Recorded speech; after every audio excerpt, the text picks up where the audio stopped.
오늘은 신년 첫 강의인데요. 첫 강의를 위해서 창세기 1장 1절과 성경의 마지막 말씀인 계시록 22장 21절을 읽도록 했습니다. 태초에 하나님이 천지를 창조하시니라. 계시록 22장 21절입니다. 주 예수의 은혜가 모든 자들에게 있을지어다. 아멘. 이에 대해서는 강의를 여러 번 드린 바가 있습니다만 오늘은 2018년 마태복음 강의를 140회까지 드렸었죠. 그리고 이제 2019년으로 바뀌는 새해에서 첫 강의입니다. 그래서 거의 매년 드리는 강의로 성경적인 새해를 맞는 그리스도인의 생각과 믿음은 어떠해야 되는 것일까? 라고 하는 것을 다시 한번 강의를 드리려고 합니다. 그러면 복음교실에서는 왜 새해를 맞으며 새해 특별히 성경적 새해를 맞는 그리스도인의 생각과 믿음이라고 하는 것을 다시 강조를 하면서 이 강의를 드리는가? 사실상 반복해서 드리고 있는 거는 마찬가지거든요.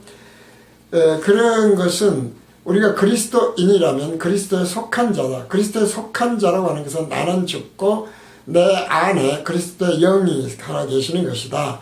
그 영이 살아계실 때에 어때야 되느냐는 것이죠. 사람의 생각이 아닌 하나님의 생각으로 새해도 생각을 해야 될 것이다.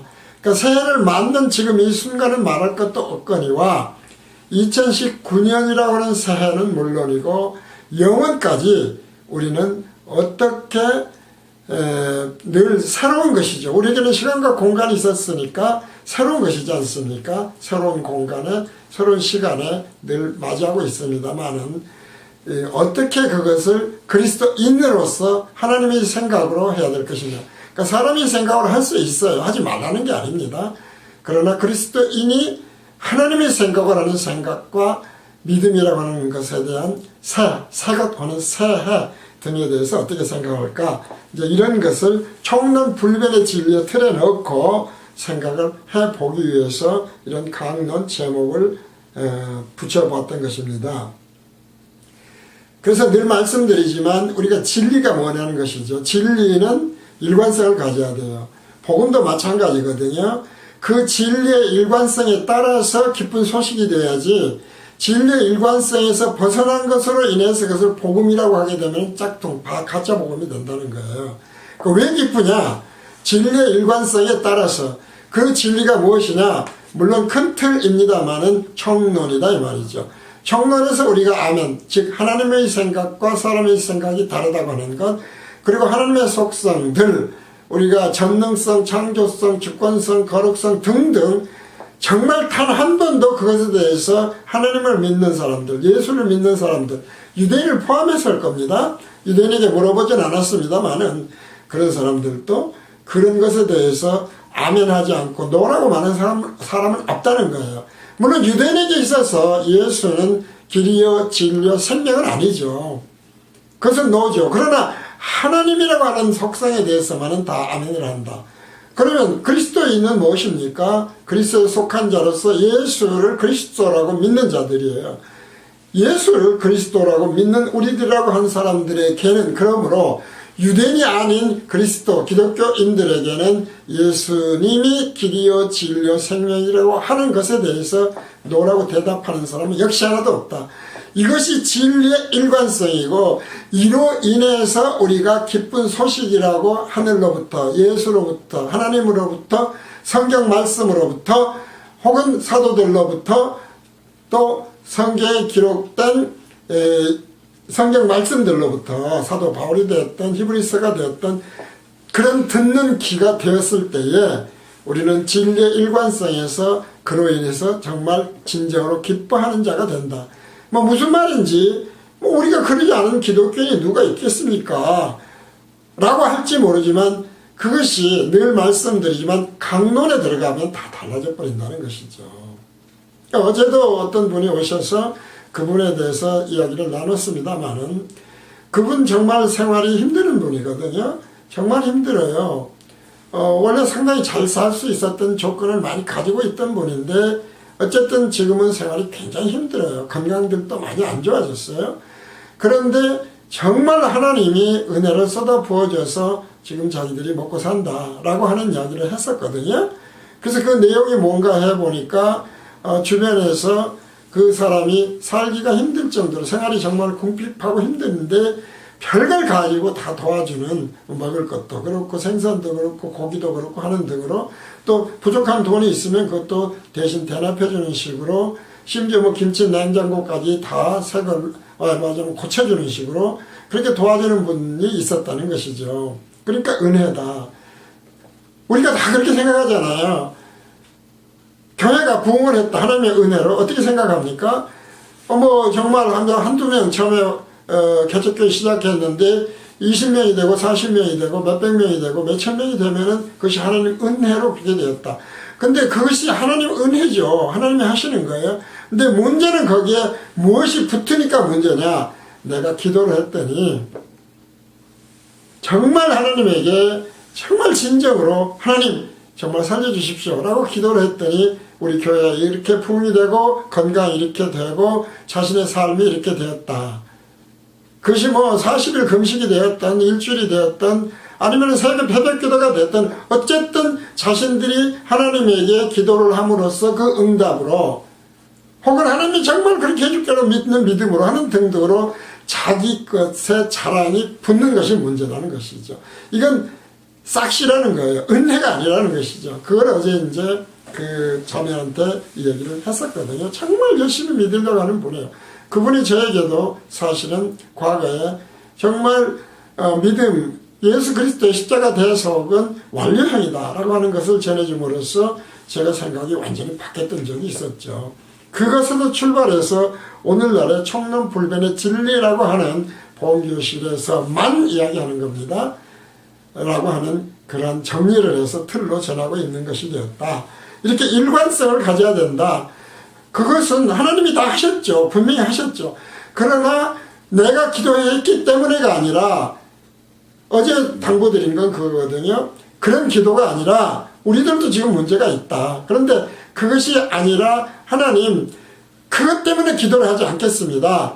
그런데 세상에 하나님이 우리의 이렇게 어려움을 다 아시고 하나님이 은혜로 내 기도의 대가가 아닌 하나님의 생각으로 이 문제를 해결해 줬다. 그것이 하나님의 계획 가운데 들어있었다.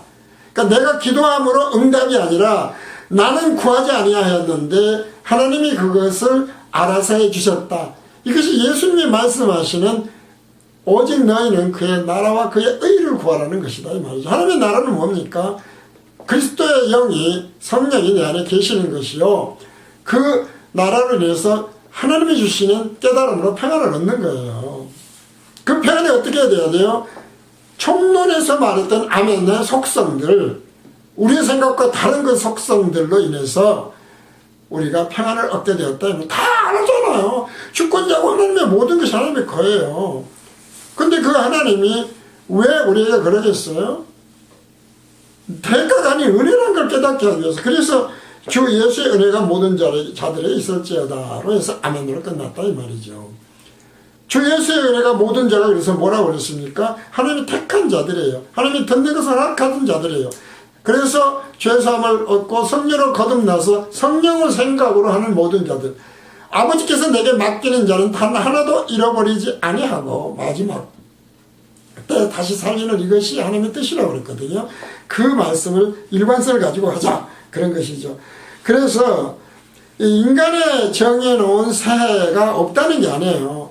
왜? 시간과 공간이 가둬졌으니까 매번 우리는 새로운 것에 부딪힐 수밖에 없어요. 그렇지 않습니까? 우리 앞에는 과거, 현재라고 하는 시간만 있었고 미래는 끊임없이 지금도 미래로 우리는 가고 있어요. 모든 것이 새해죠. 그런데 육적으로는 어때요? 날로 후패해지더라 이 말이죠. 사도 바울이 했지 않습니까? 영적으로는 그런데 날로 새로워지더라 이 말이죠. 성장이 있다. 이게 생명은. 그 생명의 성장은 무엇입니까? 하나님이 어떤 하나님인가를 깨닫고 인간의 공로가 아닌 은혜로 하나님이 세상에 이런 은혜를 사랑으로 의로 베푸시네. 이걸 깨닫고 그것을 찬양하는 것이다 이 말이죠. 이제 이것을 쉬운 것 같은데 참 어려운 것이다. 그래서 새해 복 많이 받으세요라고 하는 것이 물론 우리 기독교인들께 저도 또 가끔 해요. 안 할 수가 없어요. 상대방이 새해 복 많이 받으시는데 복 받지 마세요. 그럼 아무 소리 안 해버릴 수도 없어요. 저도 하거든요. 근데 문제는 제가 생각하는 마음속의 복은 제발 하나님이 어떤 하나님인지 예수가 진정으로 어떤 예수님인지를 깨닫는 복을 받았으면 이라고 하는 생각을 한다고 해도 돼요. 왜? 믿는 자들인 경우. 근데 그 복은 어떤 복입니까? 그냥 세상 사람들, 사람의 생각의 복을 얘기한다 이 말이죠. 그래서 이제 그걸 매번 말씀을 드리는 거거든요. 그 생각과 그로 인해서 나오는 믿음이라고 하는 것은 사람의 생각에서는 안 된다. 이 말씀을 드리는 겁니다. 그래서 태초에 하나님이 천지를 창조하시니라 라고 하는 것은 과학자들에 의해서도 입증될 것인데 태초가 뭐냐 이 말이죠. 빅뱅이다 이 말이죠. 우주 탄생, 우주과학자들이 이거는 일반적으로 거의 정설화되어 있는 것이지 않습니까? 과거에 언젠가 우주란이 있었는데 그것이 우연히 우주란이 폭발함으로써 지금도 대폭발해서 팽창되고 있거든요. 이건 과학적으로 증명이 돼요. 이 팽창되고 있는 시기였는데 우주란이 폭발하기 전에는 아무것도 없었으니까 시간이 없었다는 거예요. 그래서 시간의 시작은 우주 대폭발과 빅뱅과 시작이 된 것이라고 하는 것은 일반 과학자들도 하는 이야기예요. 그러니까 성경은 아무 맹랑한 것이 아니다. 어떻게 우리가 해석하느냐의 문제인 것이죠. 그래서 지금도 그 시간은 계속 가고 있는 거고 이 폭발이 언제 중지가 돼서 다시 쪼그라드는 시기가 올는지는 알 수가 없죠. 인간은 그 시간이 너무 어마어마한 긴 시간이니까요. 그래서 우리는 태초라고 하는 시간의 시작이 우주 빅뱅에서부터 시작이 되었다라고 하는 것과 그 다음에 천지에서 천이 뭐라고 했습니까? 천은 천 들여는 복수였고 땅은 단수더라. 왜 그랬을까? 보이는 하늘과 보이지 않는 하늘이 있다. 우리는 그것을 영계의 하늘이라고도 하고 그 다음에 하늘 위에 하늘, 즉 하나님의 영광의 보좌가 있는 곳을 하늘이라고도 해요. 그래서 두 개의 하늘이 있어. 하나님이 그것도 만드신 것이죠. 있었고 보이는 하늘로서 물질세계, 제3차원 세계, 시간과 공간이 있는 세계를 만드셨다 라고 하는 것이 창세기 1장 1절이었다 이 말이죠. 이제 그런 뜻이었다는 것이죠. 그런데 사람의 생각으로 일종의 당시로서는 과학적인 생각으로 유대인들은 어떻게 생각했느냐, 하늘에 두 개의 하늘이 있는데 하늘 위에 하늘이 닫히면 비가 안 오고 하늘 위에 하늘에 문을 열면 그 비가 쏟아진다. 그래서 하늘 위에 문이 40일간 열려서 그래서 노아의 홍수가 있었다. 이제 이런 식으로 해석하거든요. 그러니까 이렇게 뚜껑이 따로 있다는 거예요. 그런데 그런 것이 아니지 않습니까? 뚜껑이 있어도 못 들어가는 게 아니라 영계이기 때문에 우리가 육을 가지고는 들어갈 수 없었다 이 말이죠. 이런 하늘이 있는데 그것이 바로 천들이었고 땅은 그러나 물질계로 되기 때문에 보이기 때문에 지금 우리가 보이는 하늘과 동일한 그러한 제3차원적인 물질로 된 땅이 있다. 그래서 물질계다 이렇게 생각을 하면 되는 거예요. 바로 이렇게 되었는데 우리가 이것이 땅과 하늘은 하늘들이고 땅이 왜 단수인가 라고 하는, 그래서 복음교실에서는 늘 말씀드리지만 그렇게 단수 복수 혹은 문법들 당시로서 가장 하나님의 생각을 전하기에 좋았던 그리스 헬라어를 통해서 문법을 통해 깨우쳐주고 계시기 때문에 복음교실에서는 뭐 실력이 있어서가 아니라 가능한 한 그러한 말씀들을 찾아서 총론불변의 진리에 맞도록 그 틀에 맞도록 강의하고 설교한다 그런 말씀이거든요. 왜 그러느냐, 왜 그러면 지금 이 땅 보이는 땅엔 어떤 문제가 있냐면 성경적으로 사실은 그건 과학적으로 입증된 건 아무것도 없어요. 그냥 성경의 기록이에요. 총론불변의 진리라는 게 뭡니까? 하나님의 속성들이 성경에 그냥 기록된 것이지 인간이 과학적으로 입증한 건 아무것도 없고 입증할 수도 없어요. 솔직하게 말씀드리면 그렇지 않습니까?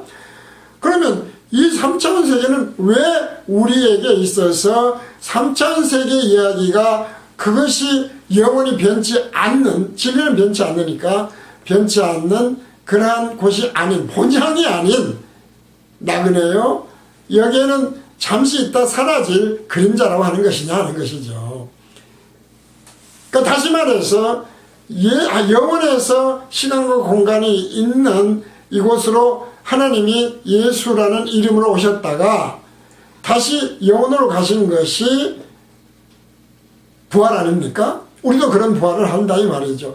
그러니까 이곳은 구원의 대상이지 여기에 뿌리 내릴 곳이 아니라는 것을 말씀드리고, 새해에도 그러기 때문에 우리가 진정으로 그리스도인이요, 그래서 하나님의 생각으로 하는 생각으로 믿는 자들이라면 새해 역시 이 땅에 뿌리 박는 자들이 안 돼야 된다. 그것이 곧 함축적으로 말씀드리고 요약해서 말하면 기복신앙자가 되면 안 되고, 예수 그리스도의 십자가를 무력화시키는 율법주의자가 되면 안 되고, 성경에서 벗어난, 그래서 신비한 것이지만 성경에서 벗어난입니다. 벗어난 신비주의자가 되면 안 된다. 무당 믿음이 되면 안 된다. 무당들도 비내다 했더니 뭘 갖다가 상을 차렸더니 어쩌 몇 천만 원짜리를 차렸더니 몇백만 원짜리 차렸더니 그렇게 해결해 주되, 그건 대가지 않습니까? 은혜가 아니라니까요. 이제 그런 것이 아니라고 하는 것을 끊임없이 말씀드려요. 그러면 이 땅은 성경에서 어떻게 무엇이라고 하나님이 말씀을 하고 계시는가? 창세기 3장 17절을 보면 아담에게 이르시되 네가 네 아내의 말을 듣고 내가 너더러 먹지 말라 한 나무 실과를 먹었은즉, 먹었기 때문에 땅은 너로 인하여 저주를 받고, 자, 물질세계 3차원 세계입니다. 보이는 세계입니다. 인하여서 어떻게 됐어요? 저주를 받았어요. 너는 정신토록 수고하여야 그 소산을 먹게 된다 이 말이죠. 그러니까 이 땅은 하나님의 저주 가운데 있는 거예요. 것이죠. 그러니까 이 저주란 표현을 우리가 그냥 나쁜 뜻으로 하면 이상하지만 우리가 훈련소로 그래서 복음교실은 이야기하지 않습니까? 훈련소로 생각하면 이 땅은 그래서 시간과 공간에 가두어 버려가지고 단 0.001에 동시에 다른 곳에 갈 수도 없고 0.001초에 미래도 가 있을 수가 없고 과거도 갈 수가 없는 현재만을 주신 거다 이 말이죠. 그래서 늘 그렇게 새로운 것들로 보이지만은, 그러나 이렇게 하신 이유가 뭐냐 말이죠. 구원의 대상. 여기는 너희가 뿌리 내릴 곳이 아니야. 그러지 않습니까? 옮길 수도 없고 과거나 미래로 갈 수도 없는 시간이라면 우리는 영원이라고 하는 것을 생각할 때 얼마나 비참한 곳입니까 여기가. 라고 하는 것을 저주라고 하는 말씀을 하신 것이다 라고 하는 것. 다시 말해서 그래서 이 땅에 새해에도 뿌리를 내리고 이 땅에서 물질로 주시는 복을 복으로 생각하지 말아라 이 말이에요. 그것을 그리스도인이라면 하나님의 생각으로 그 믿음이 들어와 있어야 된다. 하나님이 오죽이 알아서 하시겠느냐. 처음에 말씀드렸지 않습니까? 하나님이 어떤 하나님이에요? 내 아버지잖아요. 그래 자주 예를 들지만 만약에 내 아버지가 지금 내가 고생한다고 합시다. 아버지가 재벌이에요, 재벌. 그런다면은, 재벌도 뭐 시세한 재벌이 아니라 뭐 세계적인 재벌이라고 그랬다고 그랬다. 온 우주가 하나님의 거니까요. 그런 재벌 중에 재벌이라면, 왕 중에 왕이라면, 그 왕자라면, 그 재벌의 아들이라면, 무슨 걱정이 있겠어요. 그러니까 그게 믿어지지 않으니까 자꾸 걱정하는 거예요. 진정으로 믿어진다면 아버지가 나한테 왜 이런 고생을 시키실까? 훈련시키시는 거구나. 기업 무릎을 주시려고. 영원한 기업 무릎. 그렇게 생각을 하면 평안이 온다 이런 얘기죠. 자, 마태복음에 또 있습니다. 우리가 늘 말씀을 자주 드리는 거예요. 예수님이 40일 금식하시고 하나님이신데 어때요? 성령에게 이끌려요. 우리도 마찬가지죠. 성령에게 이끌려서 어디로? 광야로. 지금은 뭐라고 그랬습니까? 광야는 정말 멀 것도 없고 아무것도 없는 훈련 장소다 이 말이죠. 가나안이라고 하는 예표적인 천국, 새하늘과 새 땅으로 넘어가기 전에 구원의 장소로 훈련을 받았다는 것이 광야지 않습니까? 교회에 다니는 것은, 세상에서 출애굽에서 교회에 다니는 것은 광야에서 천국 새하늘과 새 땅에 들어가기 위한 훈련을 받는 장소다 이 말이죠. 그런데 훈련 장소에서 영생을 마치 그곳에서 할 것이냐? 훈련 받는 것 자체가 은혜예요. 거기서 떠나서 훈련 받는데 편하게 해달라고, 훈련 좀 쉽게 해달라고 하면은 그 훈련이 제대로 되겠냐 이 말이죠. 사탄은 끊임없이 그 이야기를 넣어주는 거예요. 그래서 어떻습니까? 마태복음 4장 8절, 10절, 16절, 17절을 보면 마귀가 또 그를 데리고, 예수를 데리고 지극히 높은 산으로 가서 천한 만국과 그 영광을 보여 가로되 만일 내게 엎드려 경배하면 이 모든 것을 네게 주리라. 이 예수께서 말씀하시되 사단아 물러가라. 기록되었으되 주 너희 하나님께 경배하고 다만 그를 섬기라 하였느니라. 이게 지금 쉬운 말씀 같고 우리가 그렇게 하고 있는 것 같지만 총론불변의 진리로 들어가서 요약해서 말씀드리면 결국 무슨 말씀이에요? 저주의 땅, 여기에서 마치 받는 은혜가 우리가 생각하는 보통 은혜입니다. 이 세상적인 은혜들이 하나님의 은혜인 것으로 생각하고 믿는 것이 곧 사탄이 우리에게 넣어준 마음인 것을 광야, 교회 다니는데 시험을 받는 것이다 이 말이에요. 기복신앙이 한마디로 그러지 말라는 것이죠. 털끝만큼의 기복신앙이라도 있게 되면 이 땅의 기복이 뭡니까? 이 땅의 복을 기원하는 거예요. 그러지 말라는 것이죠. 그래서 사도 베드로는 이렇게 전하고 증거합니다. 베드로전서 1장 17절에서 25절입니다. 다시 말씀드리지만 기복신앙, 율법신앙, 신비주의신앙은 사탄이 넣어주는 것으로 생각하면 돼요. 그런데 그 훈련을 성령이 우리에게 지금 시키는 거예요. 그 미혹에 빠지면 지옥에 가는 거고 그 미혹에 빠지지 아니하면 하나님의 백성이로서 하나님의 자녀로서 영원한 기업 모름을 받는다. 그 말씀이거든요. 왜 그러냐? 17 보이는 것이 아니에요. 외모로 보시지 않고 각 사람의 행위대로 판단하시는 자를 너희가 아버지라 부른즉 하나님이죠. 너희의 나그네로 있을 때를 두려움으로 지내라. 우리가 훈련받을 때를 본체 신천신제 들어가기 전의 상태를 광야에 있을 때를 두려움으로 보내라. 너희가 알거니와 너희 조상의 유전한 망령된 행실에서 구속된 것은 은이나 금같이 없어질 것으로 인한 것이 아니요 시간과 공간에 가둬진 것들이 아니요 오직 흠없고 점없는 어린 양 같은 그리스도의 보배로운 피로 한 것이니라. 그리스도 십자가 대속이 아니었으면 우리는 하나님의 자녀가 절대로 됐어요. 무슨 이야기예요?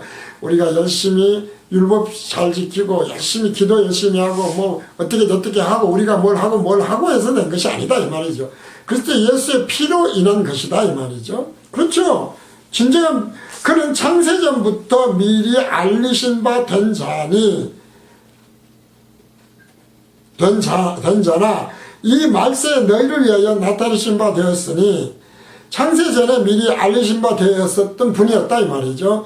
그러나 이 말세에 지금 마지막 때라고 하지 않습니까? 너희를 위하여 나타내신 바 되었다. 당시나 지금이나 말세긴 마찬가지예요. 너희는 저를 죽은 자 가운데서 살리시고 영광을 주신 하나님을 그리스도로 말미암아 믿는 자니 너희 믿음과 소망이 하나님께 있게 하셨느니라. 총론불변의 진리를 생각하시면 그러지 않습니까? 우리가 소망이 오직 하나님에게만 있어야 돼요. 이 땅에 있어서는 안 된다니까요. 너희가 진리를 순종함으로 변치 않는 총론불변의 진리를 순종함으로 너희 영혼을 깨끗하게 하여 거짓이 없이 형제를 사랑하기에 이르렀으니 마음으로 뜨겁게 피차 사랑하라. 물론 이것은 그리스도 예수께서 주신 사랑을 얘기하는 거예요. 우리가 무슨 율법적으로 사랑해라 그런 말씀이 아니에요. 성령이 시키는 사랑을 해라 그런 얘기죠. 너희가 거듭난 것이 썩어질 씨로 된 것이 아니요 썩지 아니할 씨로 된 것이니 하나님의 살아있고 항상 있는 말씀으로 되었어요. 하나님 말씀에서 총론불변의 진리를 다시 좁혀서 생각하면 되는 거예요. 그리고 구체적으로는 율법신앙, 기복신앙, 신비주의신앙 그것에서 벗어나라 이런 얘기죠. 그건 다 썩어질 것들이기 때문에 그래요. 그러므로 모든 육체는 풀과 같고 그 모든 영광이 풀의 꽃과 같으니 풀은 마르고 꽃은 떨어지되 그림자니까, 예표니까, 시간과 공간에 가둬져 있는 보이는 것들일 것이니까 오직 주의 말씀은 세세토록 있도다. 다시 말씀드리면 종론 불변의 진리는 영원히 변치 않는 진리다 하였으니 너에게 전한 복음이 곧 이 말씀이니라. 이것을 기쁜 것으로 생각해라 이 말이야. 네가 뭘 해서 은혜를 베푼 것이 아니라 하나님이 미리 다 창세전에 예정해 두시고 그 계획에 따라서 의로우신 사랑의 하나님이 행하고 계시는 것을 너희가 왜 믿지 못하느냐. 네가 뭘 해서 되는 것이 아니잖아. 그래서 택함을 받은 것으로부터 시작을 해서 그 모든 계획이 오늘의 우리의 삶이 다 하나님의 은혜로 이루어지는 것이기 때문에 주 예수의 은혜가 그런 자들 모두에게 예외 없이 있어라 라고 말씀하셨던 것이다 그 말이죠. 그래서 새해라고 하는 생각은, 그래서 나오는 믿음은 총론 불변의 진리에서 우리는 찾으면 돼요. 성경이 왜 이렇게 기록을 했어요? 바로 그것이 영원히 아닌 시간의 시작이고 공간의 시작이었기 때문에 그것을 구원의 대상, 사라질 것, 예표, 그림자로 본체가 아닌 걸 깨닫게 하시기 위해서 그렇게 하셨던 것이다 라고 하는 것이, 서로 우리가 그래서 창세기 1장 1절을 생각하듯 사실은 새해는 말할 것도 없고 주님 앞에 영원의 세계에 갈 때까지 계속 생각하고 있어야 돼요. 딴 생각을 하면 안 된다는 것이죠. 그래서 본향에 가기 전인 우리는 그러므로 그 본향에 소망을 둬야지 이 땅에 소망을 두고 지금으로부터 영원까지 잘 먹고 잘 살자고 하는 것은 훈련소에 가 있는 사람이 호텔 생활을 해서 영원히 큰 배울 같은 집에서 살기를 바라는 거하고 똑같다 이 말이죠. 하나님은 절대로 그런 식으로 자기 자녀를 기르지 않아요. 강한 훈련을 시킨다 이 말이죠. 광야에 아무것도 없잖아요. 물도 없었지 않습니까? 먹을 것은 말할 것도 없어요. 만나를 주셨잖아요. 물을 주셨잖아요. 그래야 사는 곳이에요. 일용할 양식을 주시지 않으면 못 사는 곳이에요. 그런데 일용할 양식을 창고에 왜 자꾸 쌓아놓고 그걸 하나님의 은혜라고 하냐 이 말이지. 그건 아니라는 것이죠. 그러니까 쌓아놓지 말아야 하나. 쌓아져 있으면 그것이 내가 빌어서가 아니라 기도해서가 아니라 내가 뭘 해서가 아니라 하나님이 알아서 거기다 쌓아 주셨으니 하나님 은혜가 충만하구나. 그러니까 해서 많이 준 것이 하나님의 은혜가 충만이 아니라 나는 하지도 않고 아무것도 안 했는데 세상에 하나님이 이 장터에 놀고 있던 자를 부르셔서 이렇게 창고에 쌓아가 놓으셨구나. 영혼의 세계는 그러니 얼마나 많이 쌓여 있으리요. 감사합니다. 그 하나님을 깨닫게 하고 믿게 하시고 그 생각으로 제 하나님을 믿음을 주시니 감사합니다. 이렇게 하라고 말이거든요. 어쨌든 대가가 아니다 라고 하는 그 은혜인 것을 기록 22장 21절에서 주 예수의 은혜가 이렇게 생각하는 모든 자들에게 예 없이 있을지어다로 끝이 난 것이다 라는 것입니다. 오늘 마태복음 강의 141회째 새해를 맞는 그리스도인의 생각과 믿음을 여기서 마치겠습니다.